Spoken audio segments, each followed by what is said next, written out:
I woke up last night and I remembered my debt to you. Being that I stand by the promises that I make, I jumped out of bed and I walked over to my desk, I turned on a light, and I began writing. At a minimum, to explain myself, but at best case scenario, to provide some reassurance that every storm ends, that nothing is forever, and that someday, without question, I'll make you proud. See, things haven't been the easiest lately, and it's funny. Sometimes things seem so intuitive. Sometimes they make so much sense. And then sometimes it feels like you open up a novel right in the middle and it's in a language you can't read.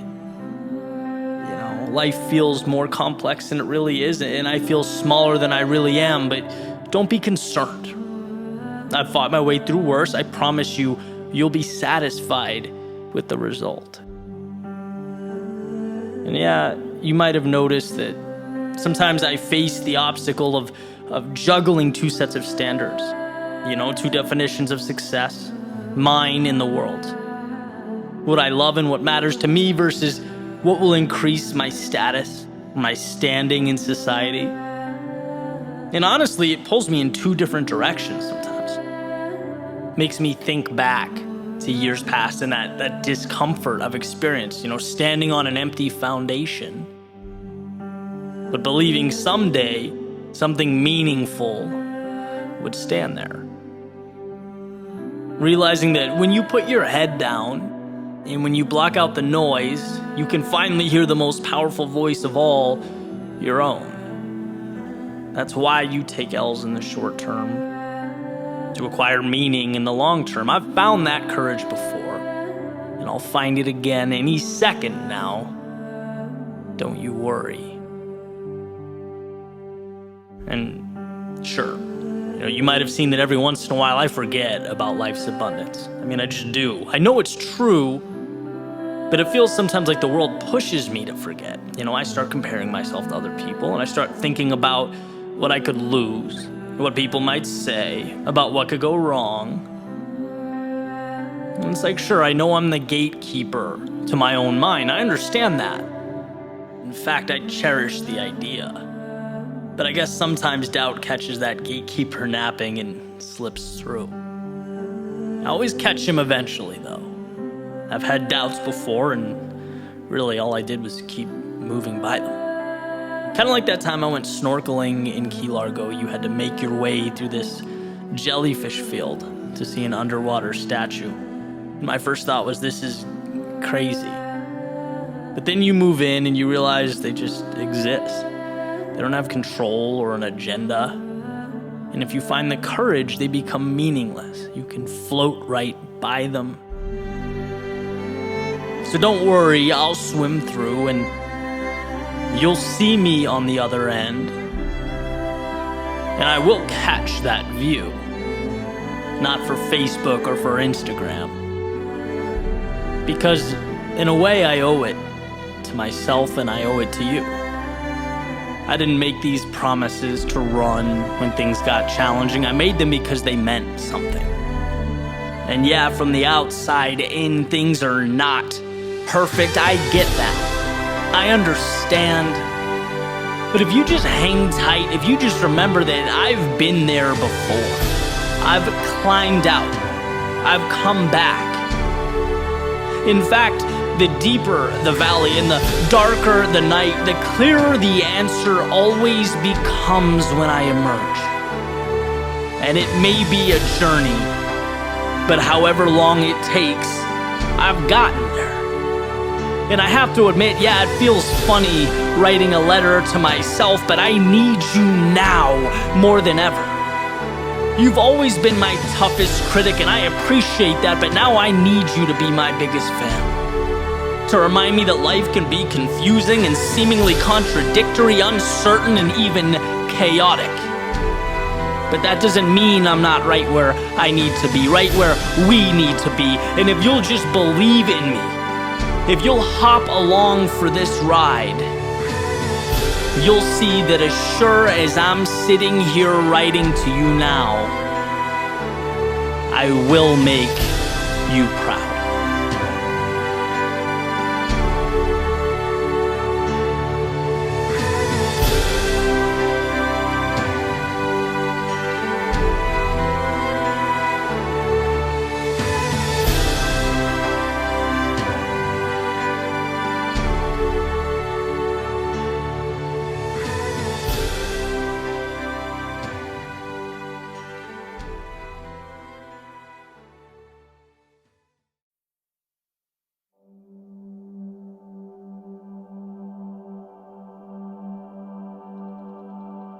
There's a saying that in order to become something new, you have to leave something behind. You have to detach in some capacity, remove yourself from the physical realm. Because the obstacles that we face are not physical. 99% of our problems are not physical, they're mental. And as you sort of drive that metaphorical ship into the horizon, the biggest deterrent's never going to be the anchor, or the headwind, or the bow line. No, it's going to be the storyline. It's going to be the narrative of the person navigating that ship.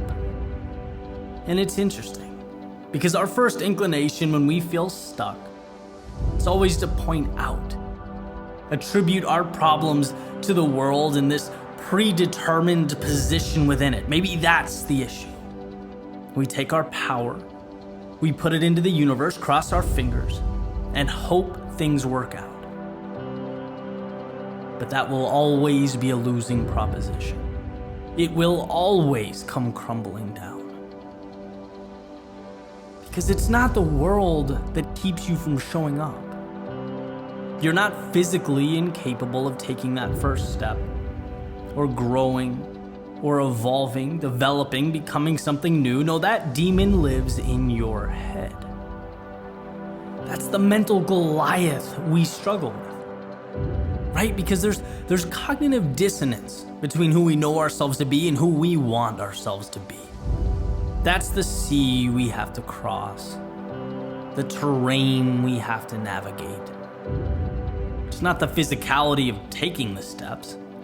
Anyone can do that. It's believing that you are worthy of the journey. And you have to ask yourself, is it that you can't become something new? Or is it that you can't, won't, refuse to detach from who you used to be? You're still tucked away in that container, that box you've been building for years and years and years that you've placed yourself in, because I can promise you, one of the most liberating things to understand is yesterday is not a life sentence. Yesterday's not forever. Yesterday's not defining.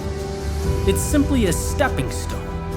And every morning when you open your eyes, sun comes through the window, illuminates life around you. That's never your cue to put on a fake smile, play the same role you've been playing day after day after day. No, it's an invitation to do anything you want to do, to begin again, to start fresh. It's an opportunity to detach from that character, detach from the people and the things that don't push you towards what you want. Detach from the negative self-talk. And when all that's gone, everything is removed, and it's only you and your self-belief, a will to move forward. I promise you that pendulum shifts. Life becomes simple, and how beautiful simplicity is. It's shining a spotlight on what matters. It's clarity. It's taking control. It's picking up the clay and molding what you want to mold. It's opening the door and deciding to walk through. Everything else is variable. Everything else is noise. Everything else is detail and distraction. Because what you want, it's there. And it's waiting for you to simply remove yourself from who you used to be. To step into right now and believe that you are worthy of everything else to come.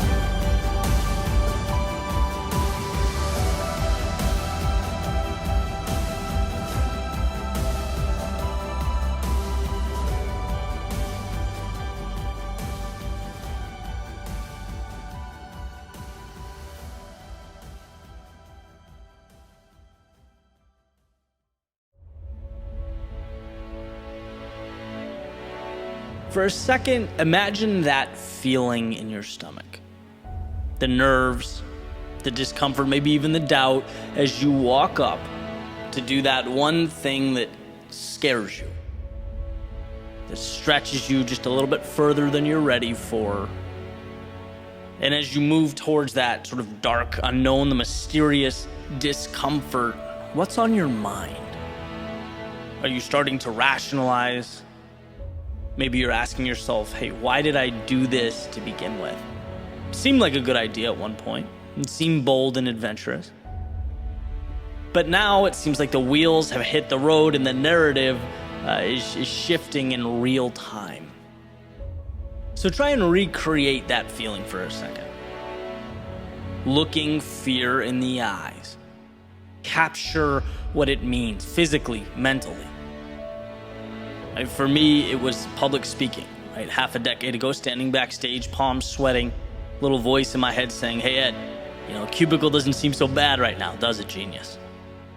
Maybe, for you in this scenario, it's that big test that feels like the weight of the world is on your shoulders, everything's on the line. Maybe it's something like starting a conversation with a complete stranger, interview for a job you want, starting line of a race, having the courage to speak your mind online.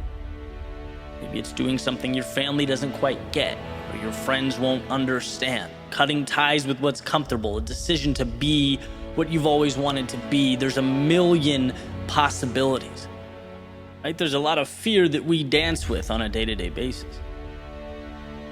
But in that moment, as your feet start moving in the very direction that will bring your ideas closer to your reality, and you're hit with that same feeling, that wall that tells us something isn't quite right, that's what I want to discuss.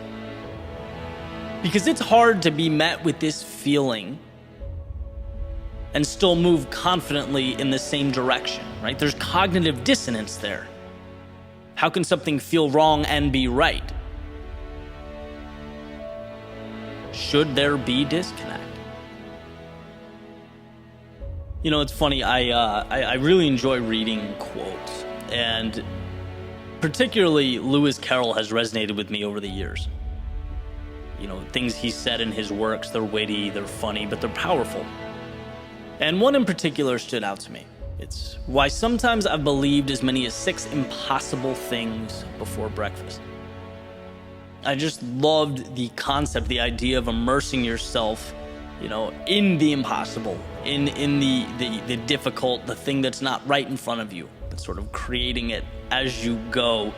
So I got through The Looking Glass and Adventures of Alice in Wonderland, and it was an interesting read. I'm not sure I'd recommend it for everyone, but there was certainly one thing that popped out at me that I found incredibly valuable.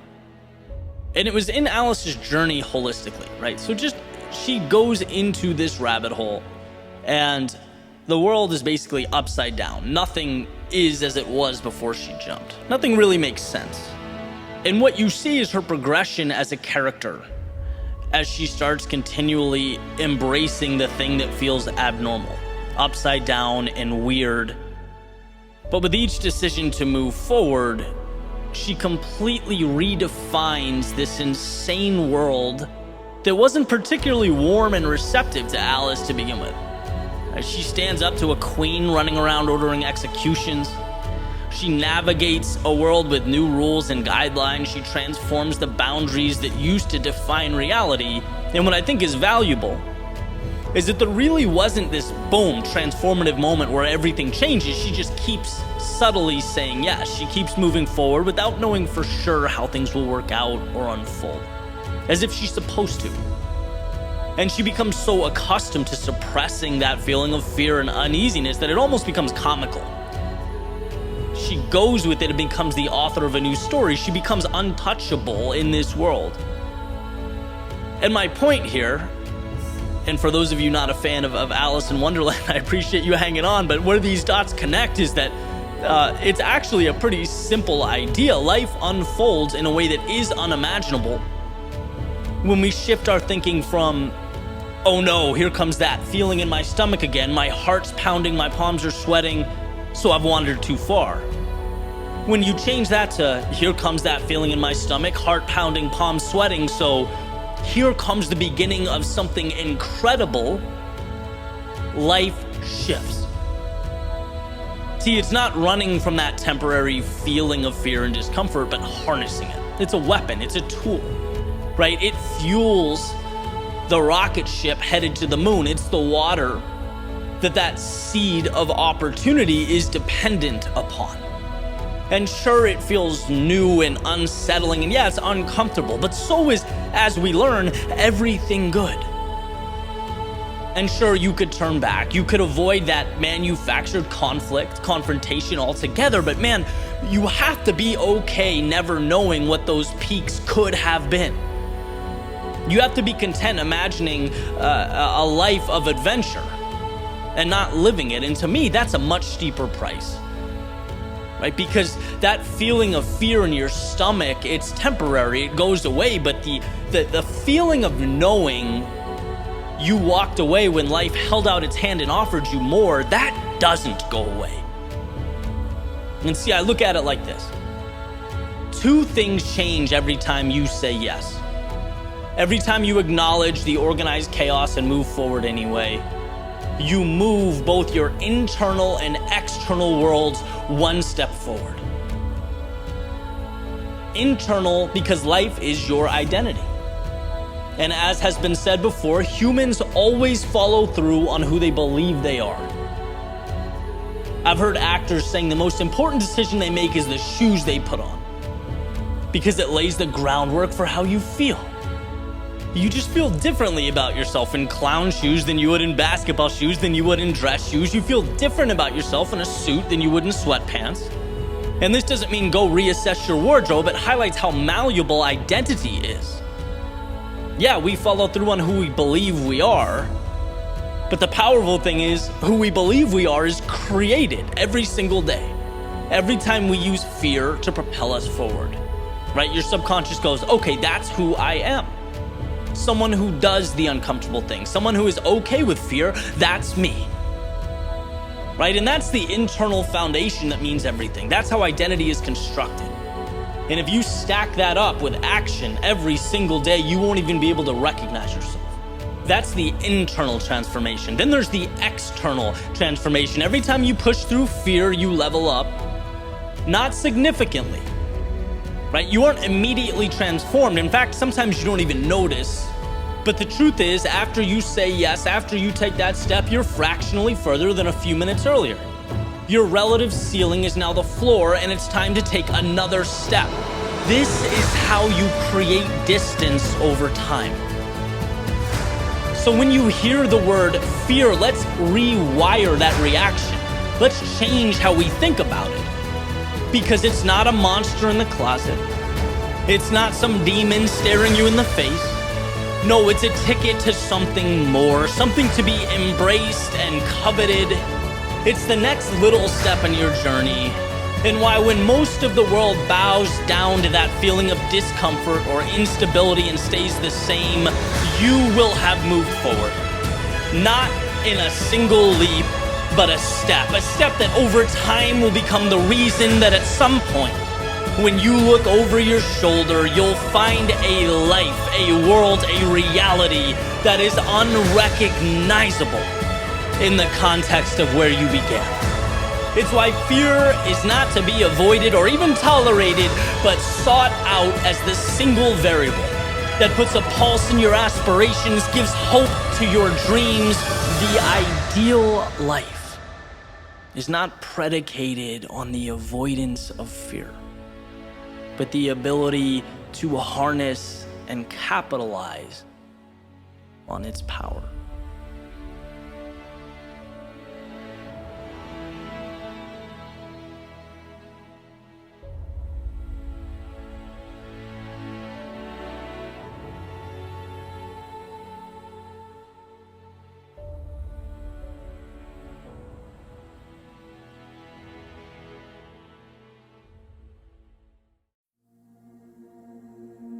When I was a kid, I saw everything upside down. I remember spending all my time in the now, right? I hadn't yet learned to contemplate worst case scenarios. And when I was a kid, I was pretty much detached from reality. Right? I'd have my Ninja Turtles and Power Rangers battling on the bedroom floor. I hadn't learned that playing with action figures doesn't get you a job. And when I was a kid, I wanted to be the next Steven Spielberg or play in Blink-182 or maybe be the president of the United States, right? What excited me, I gravitated towards. I hadn't yet learned that the statistical likelihood of accomplishing something like that was 0.0001%. When I was a kid, I was so captivated by imagination that I wouldn't even want to go to bed, right? The excitement and the mere possibility of the world around me kept me awake. I hadn't learned to settle down or go with the flow. When I was a kid, I did what felt right. I was led by curiosity, by a sense of exploration. I hadn't yet learned to weigh the opinions of others or the pressure of conformity. When I was a kid, I saw everything upside down. And when I was a kid, I was right. And perhaps there is no message more important than that. To move forward without leaving the best of you behind. Not to grow away from what matters most, but to grow into it. See, every so often I take a step back and I look at the world around me, pulling me to be something I'm not, and I think back to my younger self. A life without walls or barriers, a life in pursuit of happiness, and I'm always amazed at how fast an exceptional existence becomes a checklist. Look, life changes, responsibilities change, parameters shift, but it will never be wrong to ask yourself what matters. Are you waking up for you or for something or someone else? So stop, look in the mirror and decide which way is up and which way is down, because the journey awaits.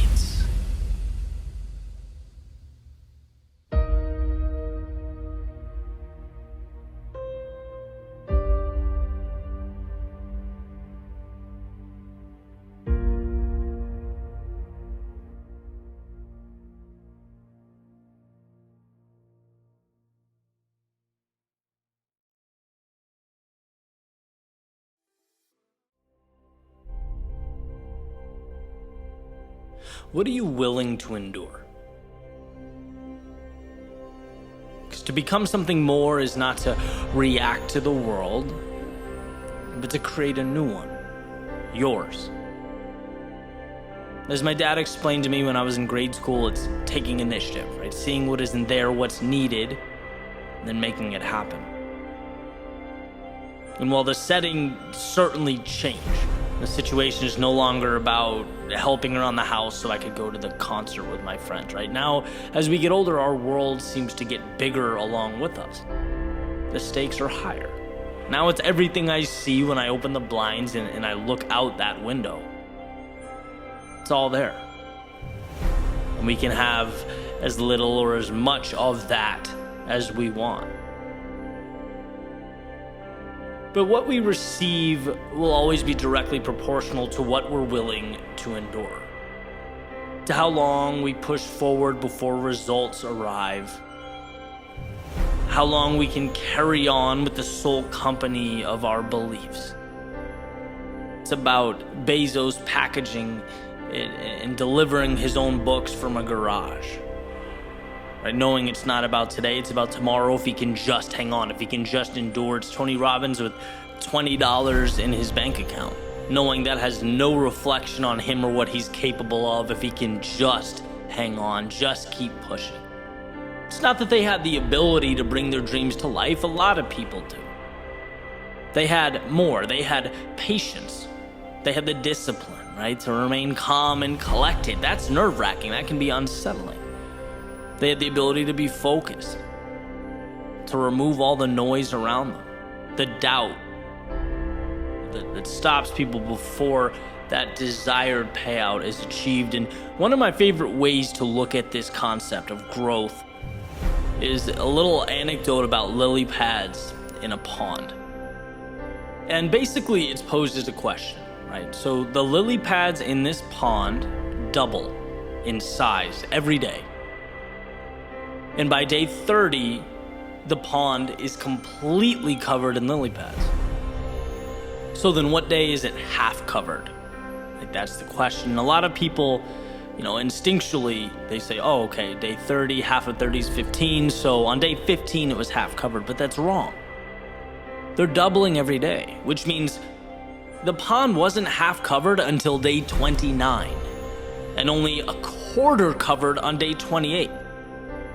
And the reason that's important is because that means on day 1 through 27, those lily pads were growing, they were working, they were moving, yet they occupied less than a quarter of that pond. All that work for a result that was barely visible. And then at the very end, right, the payout becomes exponential, and that's what success is.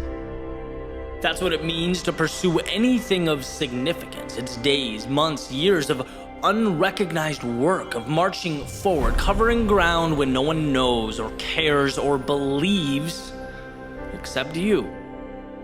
That visualization is your sweet spot, but like we all know, easier said than done, right? This is an incredibly challenging thing because we get impatient and our pride starts to hurt. We become tempted to jump to something different or easier. We don't hang on long enough to hit day 28 or 29 or 30.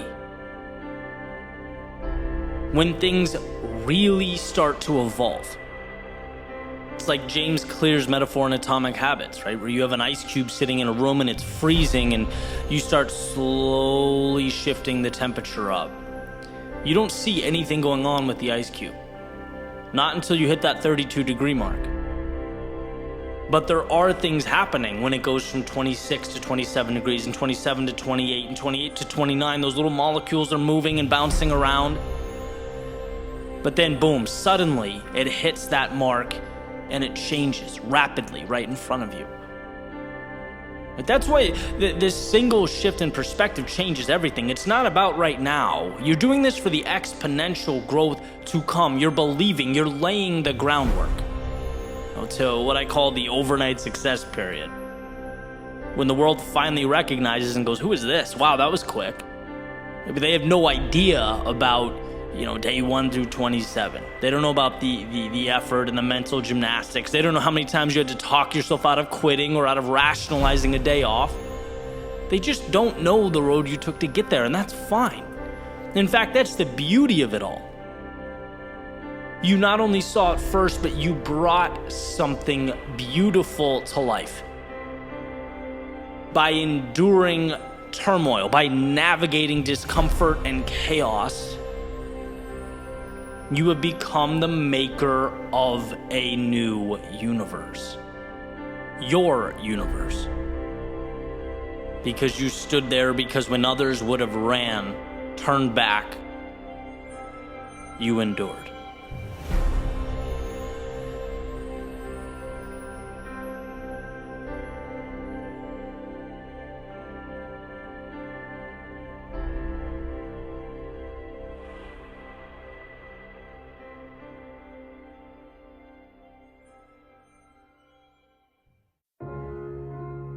Found a quote the other day. It said, time heals nothing unless you move along with it. And I thought, well, that makes perfect sense. Right? You can't pursue a new reality, a new world, unless you can detach and depart from the current one. But that's in theory. And my question was, is it the destination or the path that holds us back? Because in my experience, the greatest struggle in life, it isn't what to do, it's knowing how to do it. How do we get there? We know we need to get back up, but how? How do we initiate a spark and create momentum and take that world of black and white and add color? Because those times of gray, when life seems to lose its purpose, we find ourselves simply existing and not living. That's when we need answers. And I guess this quote, it jumped out at me because it prompted an equally important question, right? Which is, now what? And I started thinking a few years back, 2017. Probably the most difficult year of my life. It was void of, any of that beautiful nuance, the uplifting moments that we like to remember when we look back. For me, it was, essentially an ended relationship, was relocating away from family and friends, was having a few dollars in my bank account, everything I own in a trailer, and starting over. And what I'll never forget about that experience, in totality, was that I saw it colorless, bland, dark. Essentially, the road ahead had lost that glimmer that it once had. See, I used to get so much joy in telling stories, but life had kicked me around so hard that I, at least for the moment, forgot the point. Like, what was my reason? And I knew, like I said, what I had to do, but I couldn't wrap my arms around the how. How do you get the train moving again?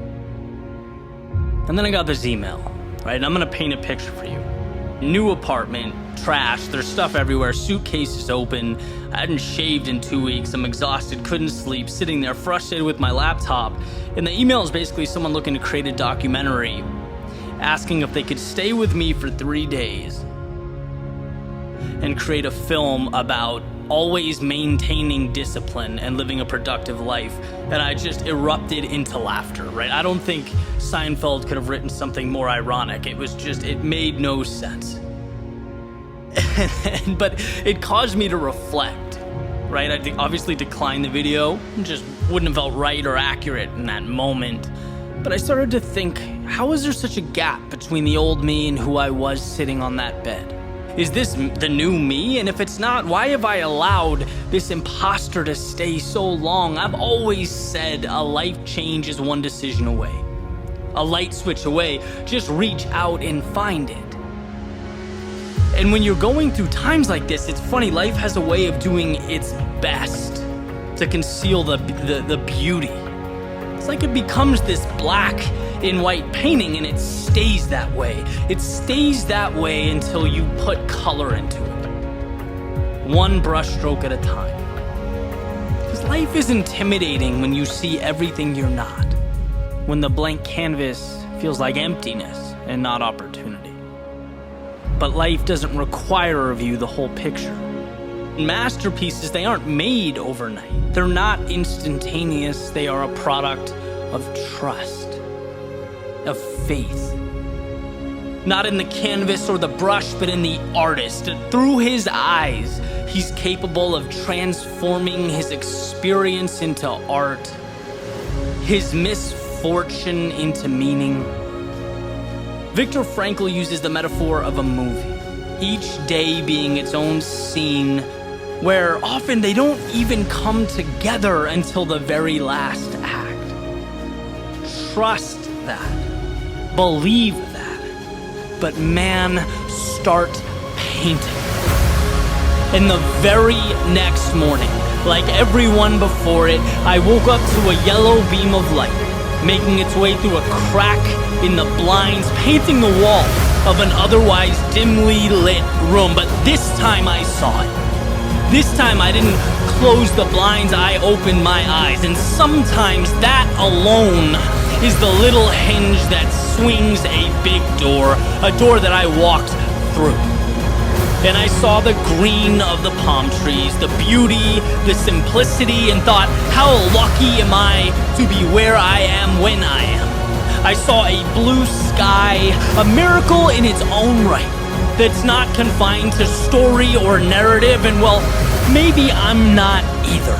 The white of the sidewalk leading me to wherever I choose to go next, The red of my running shoes hitting the pavement, the gold of the sun bouncing off the buildings, the black of a cup of warm coffee as I soak in the day, and the teal chandelier that hangs over the horizon as the same sun that started it all retreats after a hard day's work. See, you have everything you need, and life is not always perfect, but it is always what you make it. How things are is not how they should be or need to be, but how you've allowed them to be. And most importantly, black and white does not describe reality so much as it describes what's not there, what's missing from reality. And my hope is to never conform to that sketch or outline that masquerades as truth, but to see beyond it. To find the strength, the courage, the self-belief to pick up the brush and live life in color.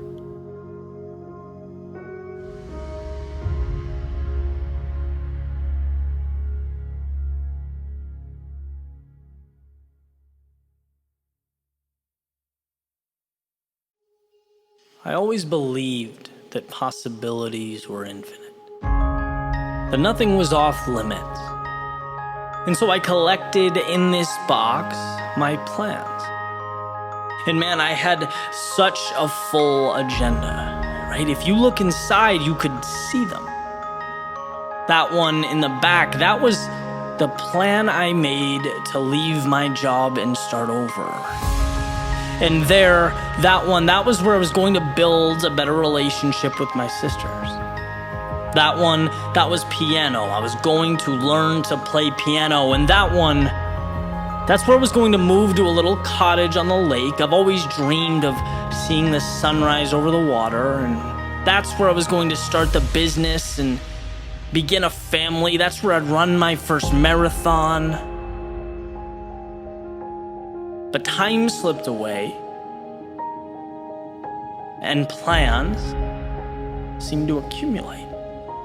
The box became more and more full, and I started to realize that it was simply a holding pattern for a life I wasn't living. These little plans were IOUs, kept in a box to remind me what was real and what was not.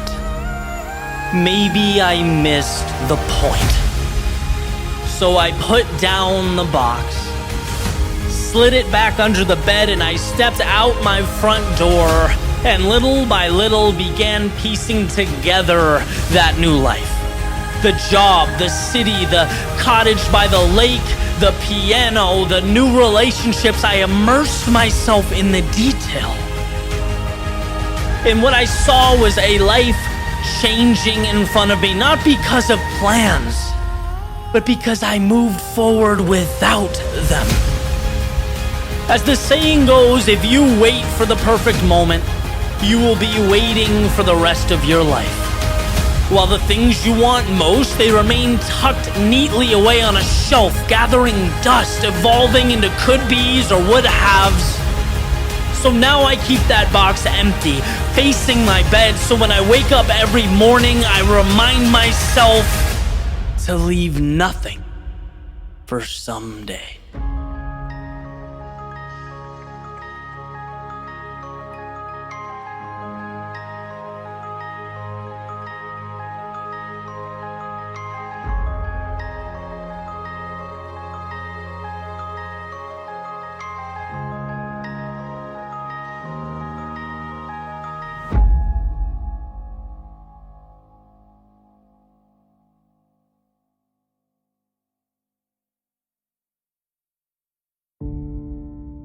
At the beginning, there was nothing.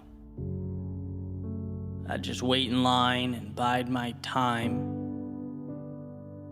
Move as the world moves, so you can think you're free and not know you're confined.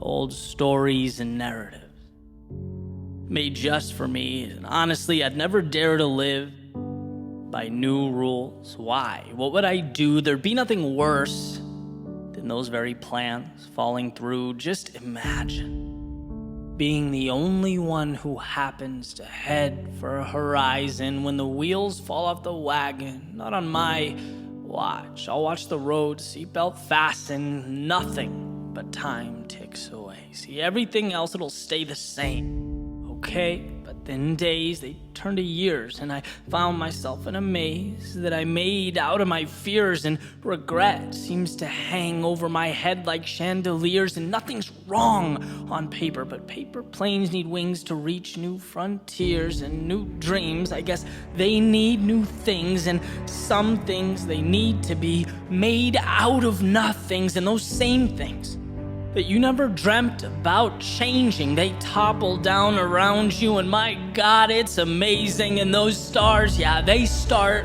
for the first time to shine through when you take those some things and you place them behind you, one toe at a time. Yeah, that's fine. This will feel new, but slowly is better than never, and life reminds you that you're going to be something. I can tell you right now. And the best news, you don't even need it all figured out. Nothing's forever.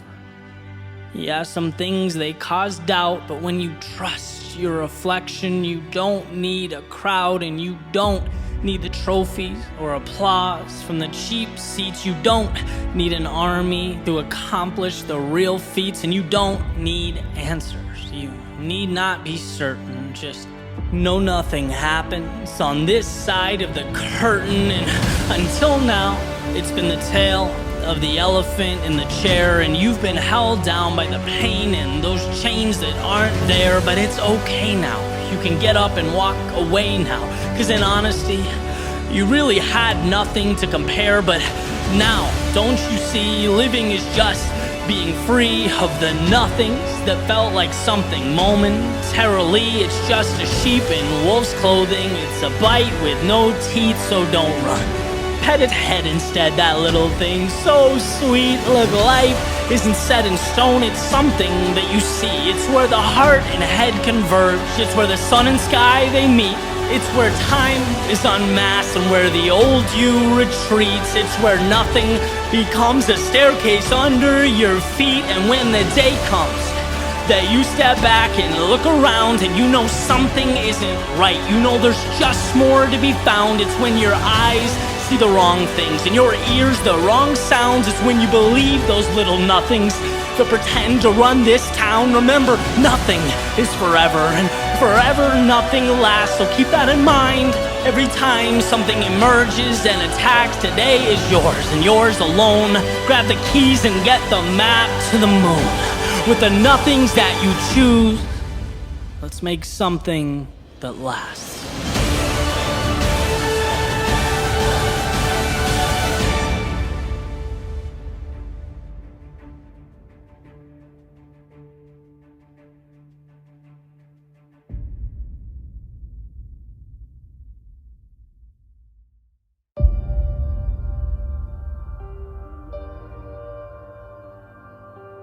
It's in our moments of greatest distress that we must find it within ourselves to see that which is difficult to see.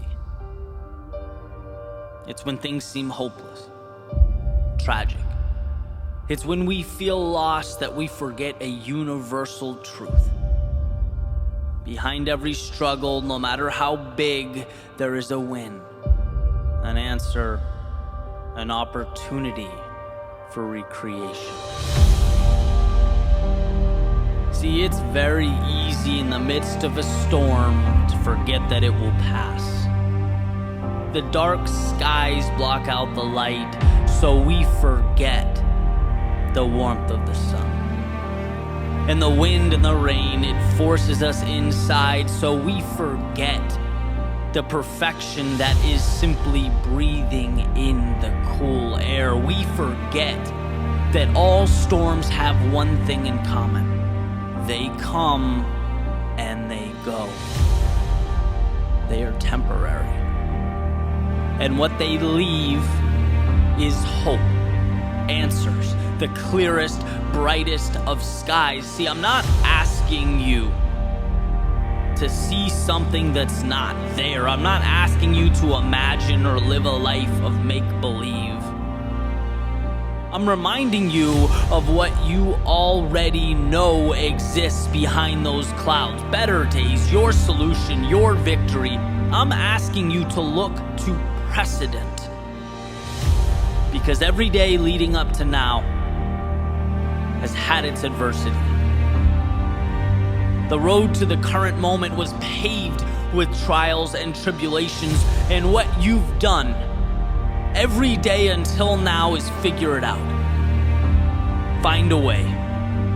How many times do you have to prove to yourself that you have what it takes, that you'll be okay, that within the depths of your soul are answers to any and every problem that you face?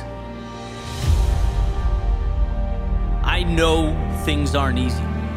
Maybe they even seem bigger, scarier, more overwhelming than they ever have. But as adversity grows, so does your resilience. And I'm not sitting here giving you something new or an answer you didn't already possess. All I'm doing is reminding you how incredible you are, how much you've already overcome, and how capable you are of conquering whatever is next. Sometimes in life, the difference between okay and great, or stagnation and growth, it is only a change in perspective. It is how you look at the world and your place within it. That little voice in your head reminding you that you are capable of things beyond your current comprehension. That your perceived best is a fraction of what you're capable of. Reality is manageable. It's always manageable. It's the fear that if we let it, will be our demise. And life's too short to bow down to a monster that doesn't even really exist, that we created ourselves. So let's commit to being the ones who find calm when others panic, and see opportunity where others see hardship, and see what can be gained when others remain fixated on what has been lost. I love to simplify, to find clarity in that which appears overwhelming and complex. So here's the formula. You minus negative thoughts equals infinite possibility. You are capable of handling anything life throws at you in terms of potential and resources and ability. You can overcome. The only thing that can make a situation debilitating or permanent is you deciding it so. Therefore, the obstacle will never be life. It will be your thoughts about life. Your thoughts determine how you react. That is reality. Is it a lost job or an opportunity to begin again, to grow, to fall in love with something you've always wanted to do? Is it lost time, loneliness, tragic seclusion, or a chance to write chapter 1 of your book, scene 1 of your movie, lay the first brick of what will become your empire?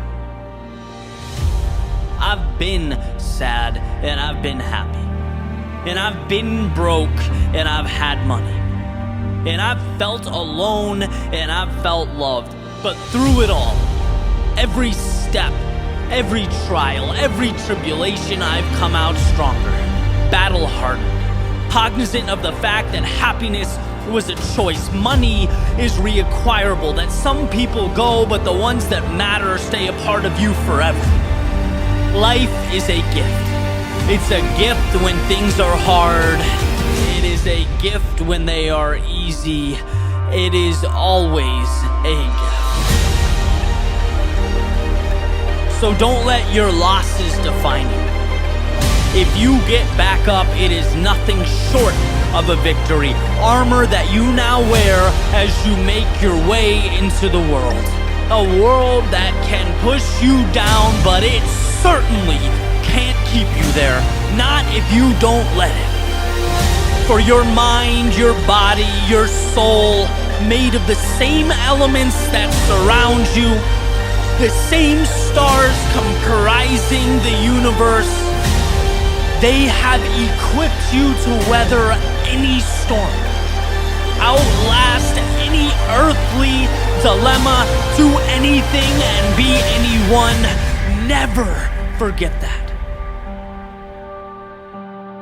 Never forget who you are.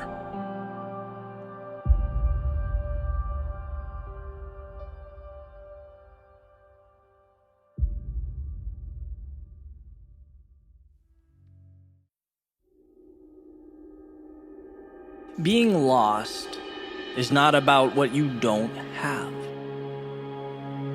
It's about temporarily forgetting what you do have. Forgetting that contained within every dark room is a little light switch that hangs within an arm's reach.